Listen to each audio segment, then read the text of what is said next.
loi boobu dalee yow da nga see war mën a profiter. Tout à fait. Je pense que de ce point de vue là. Il faut quand même que ces deux-là puissent rentrer à nouveau dans le jeu, mais et que l'autre également aujourd'hui qui est sous la menace probable d'une exclusion puisse également réintégrer le jeu à travers li nga xam mooy modification bi jëm ci code électoral bi partant véritablement du dossier pour diffamation parce que bu ñu nee diffamation moom diffamation soyons sérieux dans ce pays-là diffamation ñu ne la à partir d'une condamnation pour diffamation yow mu war nga mën a perdre ses droits civiques ba doo war a mën a doon candidat ci élection. Ben non, moi je suis fondamentalement contre notamment ces démarches-là. Moo tax it tamit loi baax na dañ ko war a teg je suis parfaitement d'accord mais tam war nañ ko gën a mën a joyanti et les députés ont un rôle central actuellement par rapport ak li nga xam ne mooy seen fin de mandat parce que ñoom na leen leer kujje pouvoir non inscrit septembre 2024 cette Assemblée nationale ne sera plus là. Parce que quel que soit le président qui sera élu en 2024 la dissolution de l'Assemblée nationale suivra autrement dit au plus tard comme ni ñu ko joxee sur 2 ans au mois de septembre de l'année 2024. Très bien alors Cheikh Oumar Talla tey honorable député yi la leen dajale assemblée ñëpp xam nañ ko muy plénière wu am solo wu ñuy saytoo mbirum parrainage ak CREI yi parrainage boobu ñu ngi ñuy jox léegi xibaar ne daan nañ koy adopté alors mu des ci wàllu CREI yi naka la ñu mën a jàngatee loolu situation ñaari kaay ñu ngi ci yoon pour ñu yoonal ko même bu dee sax am na ñoo xam te ni ñu ngi jouer la carte de la prudence que seenu bokk ba léegi sax ñu ngi koy lam-laame alors quelle analyse. Analyse manœuvre politico-politicienne y a rien d'autre. C'est des manœuvres politico-politiciennes. C'est Macky qui tenait les rênes. C'était de sa volonté. mu indiwaat CREI on l'a toujours dit ñu dem ba CREI kii ni mu joxee contexte bi. Abdou Diouf ñëw fekk ñu am doole de grand classique mu utiliser ko et ci principe bu droit la charge de la preuve incombe au demandeur. C'est-à-dire comme dañuy wax ak grand public il faut ñu wax lu nit ñi comprendre Mouhamed Diop nee na Cheikh Oumar Talla moo sàcc sama téléphone moom mooy wax nan lay prouver ni Cheikh Oumar Talla moo sàcc téléphone am. Mais du Cheikh Oumar Talla moo war a dem di prouver ni moom sàccul. Ici on a renversé la preuve et pour vous dire que la CREI pour man l'objectif était clair. On avait convoqué Omar Sarr atteguñu ko Omar Sarr ministre des Mines Ousmane Ngom interdiction sortie du territoire kenn waxul ay mbiram limal ba mu jeex sur les 25 ki ñu bëggoon tëj nañ ko point. Khalifa Sall tamit bi ñu ko bëggee tëj nañ ko point 2019 il faisait pas l'affaire ci bii nii il peut faire l'affaire yaa ngi dégg donc pour man li Saliou Joseph doon wax dialogue bi lii la jur li mu jur mooy li ñu waxtaanee tëjoo defara foofu dialogante diisoo jeexital bi mooy nañu ko xayma xaatim ko def ko ci loi assemblée bi ci ni mu bindoo waa wàllu am nañ fa seeni député waa Khalifa Sall am nañ fa seeni député bu waa bennoo fekk see ñooñu te ñoom diisoo nañ déggoo nañ li ñu bëgg a jàll yoon mu jàll ñi nga xamante ni mbir mi arrangé wu leen mooy waa Yewwi mais rappelez que Macky dafa am lu mu réussir foofu maintenant fii nii boo xool sax dañu saraxe Sonko en fait amul leneen c'est-à-dire wax day leer xam nga la mooy saraxe ci li ñu wax ci projet de loi bi Abdoulaye nga wax ko léegi ci ni ñu ko xaatimee tëgg ko ngeen baal ma tuuti ni ñu ko xaatimee ba tëggee ko noonu sooy seet ci loi bu bees bi dañu wax ni article L28 alinéa 3 aux personnes qui frappées d'incapacité électorale à la suite d'une condamnation bénéficient de la réhabilitation à la suite d'une mesure de grâce ou d'amnistie. nit ñi nga xamante ni yoon daa defoon ñu perte seeni droit électoral maanaam mënuñu voter mënuñu leen voter waaye léegi su fekkee ni jot nañoo am grâce wala ñu am amnistie wàcc na leen kan moo fi am grâce ak amnistie Khalifa Sall tëdd na Sonko tëdd na non astafurlah Karim tëdd na donc ça veut dire article boobu pour lijjanti leen ñoom la mais beneen bi nga xam ne moom moo des mooy 57 bi. 57 bi mooy bi ñu saraxe Sonko amul leneen ça c'est de la politicienne point barre c'est-à-dire soit ñu fexe ñëpp bokk parce que man loolu laa jàng loolu laa ko gisee nit ñi def pexe ba lijjanti ba Karim mën a bokk def pexe ba kii mën a bokk Khalifa mën a bokk mais am na benn article boo xam ne mu nga ca te soppiwuñ ko. je rappelle que même code électoral bii parce que man yàlla dafa def ndox mi may naan sama xarit bi moom ko jox Salif Joseph bi ñu fi bëggee xañ Karim Wade qu'est-ce qu'ils ont fait. moo ñu jox ñun ñëpp. lan lañ defal xam nga lu ñu defal la dañu waxoon tout Sénégalais peut être candidat aux élections présidentielles. tout citoyen sénégalais après benn baat la ci toftal. tout citoyen sénégalais électeur ñu doole ko ci. fekk en amont xaj nañ kële carte électeur am te pourtant CREI bii wax musul prononcé ni xañ na ko ses droits civils et politiques. d'accord maa ngi nuyu sama xarit Yande Diop moom jigéenu xam naa mu ngi may bind message Omar Sarr sa xarit la moi j'ai pas de problème mais par contre quand il s'agit de dire les choses je le dis sans porter de gants c'est-à-dire je voulais montrer que la CREI avait un seul et unique objectif c'était de liquider Karim Wade qui avait ses ambitions. Khalifa Sall sur les plus de 550 collectivités territoriales moom lañ ci bëggoon lijjanti maintenant on a fait de la négociation du dialogue pour les réhabiliter pour les ramener dans le jeu politique au moment où on les ramène dans le jeu politique on va exclure quelqu'un d'autre dans le jeu politique pour man c'est man loolu laa d'accord xam nga la moo ñaaw Mohamed c'est-à-dire utiliser d'artifice juridique xam nga li ma la wax voilà pour dindi ñii roof ñii rocc ñii dugal ñi la pour man ça ne grandit pas notre démocratie maintenant par rapport au parrainage moi je suis d'accord que le parrainage moi je suis d'accord pour ñu am filtre et ça a toujours existé au Sénégal on peut pas laisser ku mu neex nga jóge ci àll bi rek ñëw ne candidat nga loolu moom mos a am Sénégal mais dafa amoon lim dañ la doon laaj 10 000 parrain boo demee en France am na parrainage des élus mais bii dañ ñëw ñu ne 1 million va demander à Bougane va demander à Malick Gakou pourtant c'est des gens yoo xamante ni bu ñu demee ci élection locale wala tel am nañ représentativité mais tey on a utilisé benn artifice pour parrainage pour enlever certains te pourtant bi mu fi def loi parrainage bi vous vous rappelez jour boobu tout le pays était bancarisé on n'a pas dialogué on n'a pas négocié on a tapé sur des Sénégalais on a tapé sur des gens pour mettre le parrainage maintenant aujourd'hui pour man Macky est toujours dans la manœuvre politique et man de ma lecture très simple lii ñuy teg c'est pour réhabiliter dans le jeu Karim Wade et Khalifa Sall mais aussi exclure Ousmane Sonko comme Ousmane Sonko ni mu ko waxee woon ci dafa leer article yaa ngi noonu leer nañ alors Salif Joseph yow it sur la question lan nga ñu ci mën a wax Assemblée nationale tey bi penché wu ci mbirum parrainage ak CREI waaye est-ce à dire que ñaar ñooñu muy kaawu ñaari kaa yi Karim ak Khalifa ba léegi est-ce que mën nañu am yaqin ci ne daañu bokk ci yooyu lekk élection en tout cas ñu ngi ci liggéey bi ci assemblée parrainage bi moom féeti na boor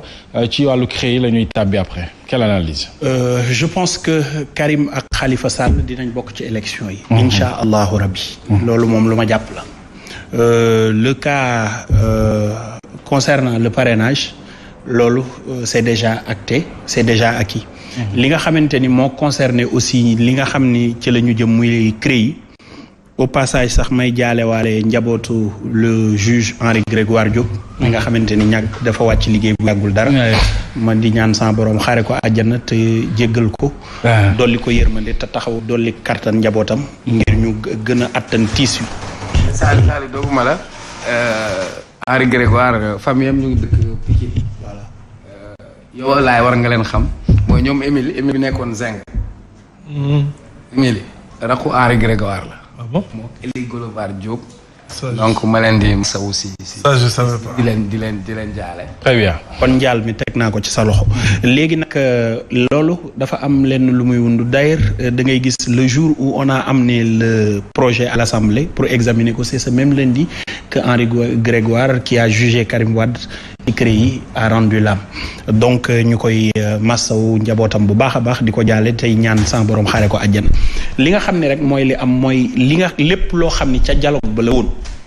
pare nañu ko tënk nañu ko jox nañu ko président de la république li ma jàpp mooy bi ko président Moustapha Niasse joxee mu teg ci loxoom ni ci lii laay sukkandiku ngir xam ni dinañ dem ci ay élection yu jaar yoon yu am xarala yu ñëpp di teg ci seen man dama jàpp ni loolu amul lu cay soppiku ba keroog ma cay gis leneen ba ñu ca noppee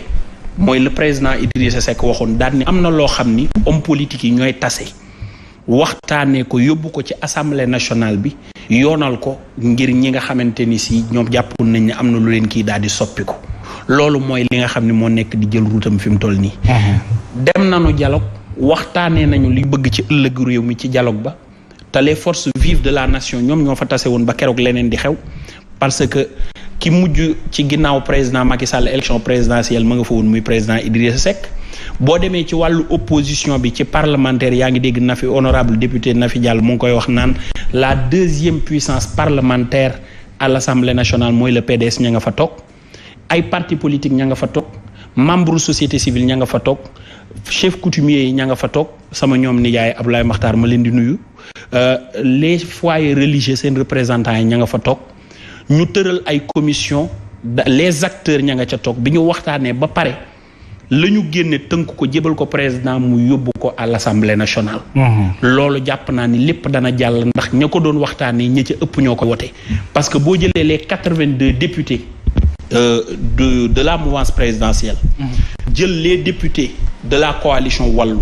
jël les députés de Taxawu lépp lu nekk bu ñu ko wotee dana jàll te jàpp naa ne dana jàll ndax accepté nañ dialogue ba te ba ñu demee ca dialogue ba consensus la l'erreur commise mooy ñi nga xamante ni si dama koy wax di ko dellu di ko waxaat ñoo abandonné woon bañ a dem ca dialogue ba te c'est leur libre choix dañ leen koy nangul libre arbitre la yaay tànn dem wala ñàkk a dem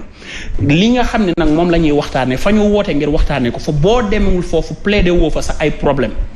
te ñëpp constaté que ni yow da nga am ay problème ak yoon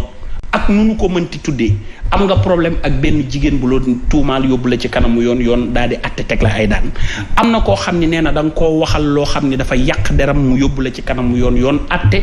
teg la ay daan ñu defaat appel mu attewaat yokku daan ñu yóbbu ko cour suprême di xaar ndax xam day dëggal atte bi wala danaan ni ñu la atte baaxul. kon yaakaar naa ni warul ngaa mën a dem ca dialogue ba ngir waxtaanee ko ndax ñi dem ci dialogue bi yépp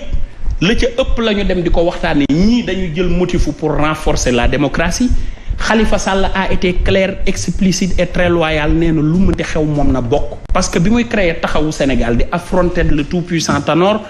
dans le parti très classique qui est le parti socialiste ba tax ñu leen ciy dàq. vocation bi mu amoon nag objectif bi mu amoon moom mooy yëkkatiwaat parti socialiste fi ko président Abdou Diouf bàyyi woon yóbbuwaat ko ci présidence de la République te mu nga woon ca yoon ba ndax commencé woon na ko avec la ville de Dakar ak certaines communes yu nekk des communes d'arrondissement yu nekkoon biir Dakar moom loolu waral ñu dàq leen teg leen ca ay daan tey jii nii objectif bi mu am te ànd ak ay doomi jàmbur ñu koy xeexal bopp ba tey moom président Khalifa Sall li mu jàpp mooy daf leen war a yóbbu à l'expression des suffrages nationaux pour choisir un président de la République tey jii looloo tax il est parti répondre au dialogue que ni na ci bokk le PDS le collectif des avocats de Karim Wade bind nañ ni depuis 2020 Karim retrouvé na éligibilité parce que peine buy durer ad vitam aeternam amul dafa am fu mu yem tëdd na penam ba mu jeex muy ci bi ñu ko gracier ak bi ñu ko exilé ñu jàpp ni depuis 2020 recouvré na éligibilité li ñu jàpp mooy Karim Wade dafa am question d'honneur bu mu bëgg a régler que ni dafa bëgg ñu raxas deram ndax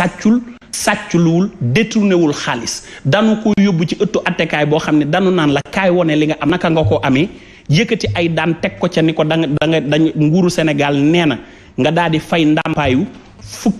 téeméeri milliards ak fanweer ak juróom-ñett lii mooy li am loola nag la ñu demoon ko waxtaani jee naka la ñuy def ca code électoral ba ndax ginnaaw bi ñu daanee Karim Wade ci ëttu attekaay bile le ministre d'antan bu la justice muy tey jii ministre des forces armées doon Maître Sidiki Kaba moo def conférence de presse ca guddi ga ni Karim ñàkkul droit civil am ak civique am. moo nekkoon avocat bi ba buri. voilà ñu demaat ba ca biir ñu def modification code électoral ba boo fàttali ko Abdoulaye vote sans débat la ñu def. maanaam assemblée ubbiwuñu fa sax ba parce que boobu mouvance présidentielle bi avait une majorité écrasante acquise par Mohamed Boun Abdallah Dionne bi nga xam ne moo doonoon seen tête de liste ca jamono boobu joxoon leen majorité écrasante à l'Assemblée nationale waraloon ñu def vote sans débat voté ko mu jàll te coow amul sans tambour ni trompette bunkeriser dëkk bi tax tey jii ñooña noonu bokkuñu woon. très bien comme njiitu réew ma nga xamante ni si jàpp nañ ne manœuvre yooyu moom moo ko doon def moo groupe muy président Macky Sall. bu ñu référé woo ci sortie Abdou Aziz Diop bi muy ay pexe yu mu laloon te pexe yooyu Abdou Aziz jàppale woon ko ca doon ko ca défendre tey jiile bi nga xam ne dañuy dellu si waat loolu woote na waxtaan bu sérieux boo xam ne ba mu koy woote yaakaar naa dem na ba am fu mu sës di ginnaawam. mënatul avancer mënatul deltu ginnaaw mu woote ci waxtaan boo xam ne nee na il n'y a pas d'enjeu il n'y a plus d'enjeu et lépp lu ñu waxtaanee dana ko jàpp dana ko def bañ ci waxtaanee ba pare loola lan jàpp léegi nag ñi nga xamante ni si bëgg nañu ñu bokk ci muy président Ousmane Sonko mi nga xamante ni dafa nekk ci guddi gu bët setagul ba tax mu wax ci France 24 ni bu bokkul imagine wul ay élection présidentielle am te du ci bokk te bu ci bokkul mën na élection yi mën naa yàqu ndax mu ngi ko wéer ci kàttan gi nga xam ne am na ko ci mbooloo mu koy jàppale loola genn waxam la te itam ñi nga xam ne ñoo séq politique bi ñoo war a veiller à l'avenir pour que le pays puisse demeurer dans une stabilité. D'accord. reposer wu ci ay normes. tey jii ni président Bougane Gueye Dany li nga xamante ni moo ko bloqué woon dootu ko bloqué parce que défaut d'expérience la woon ci première participation élection présidentielle am ñuy doog a indi parrainage ci élection présidentielle yi mu def ko tax tey jii nii foofa doonoon filtre bi ko bloqué woon waaye loolu Cheikh Omar di faral di wax mag bu jaaree ci mbedd dee fa bu dekkee dootu fa jaaraat. même bu dee wedd na ne musul am jafe-jafe. mais bien sûr parce qu'il a fait des recours ak li mu ci waxoon parce que nag loolu day yomba jàpp. ci jamono boo xam ni le premier ministre ci jamono boobu ne woon na 5 candidats la ñeem. te booba ñu am 5 candidats. kon bu ñu gisee koo xam ni wutoon na ay parrainage am jàpp ni jaar na yoon constaté lu ko par un huissier de justice. déposé ko nga rejeté ko dafay jàpp ni li nga ne woon 5 candidats ngay aqee mooy parrainage amatul. kon tey jii nii très tôt yaa ngi gis il a pris cette longueur d'avance ci di gérer ay parrainage am pour préparer les élections présidentielles et yaakaar naa ñeneen ñu bari ñu ngi taxaw ci loolu noonu donc ce qui se passe à l'Assemblée nationale da ngay jàpp ni lu normal la. ma ngay poursuivre son cours. très bien processus ba ma ngay continuer di dem. te lépp mi ngi tàmbalee ca dialogue ba. incha allahu rabbi. li nga gisoon mu génnee ci dialogue bi yépp ni ko Abba Mbaye waxee lu ca ñëw danañu ko voté. te dina jaar comme une lettre à la poste li ci problème kay mooy ñi demul woon ca dialogue ba te am problème boo xam ne dañ ko war a leeral dañ leen cee war a boolewaale ñooñu ñoo dul bokk ndax fan ko doon waxtaanee dañ faa newul te loola mooy doon si blocus te wax non xam nga bi ñuy woote dialogue bi fii laa toogoon ni leen am na dialogue boo xam ne am na muy dialogue national bi ñëpp dem mais am na dialogue beneen bu bëgg ci suuf loolooy gën a niru dil parce que dialogue ñaari nit nag moo gën a niru dil que dialogue boo xam ne ñëpp ko bokk. ñëpp a bokk d'accord merci. Alors on va marquer une courte pause le temps que président Lamine Gueye sur le sujet mu revenir ci juste après la pause lay doon ñu dem jëlee ji une petite page de publicité et puis revenir sur le plateau de votre émission Les Grandes Gueules. À tout de suite. Étude Kantar 2022. Sen TV, classée première télé au Sénégal. La télé la plus regardée. Sen TV, la télé leader.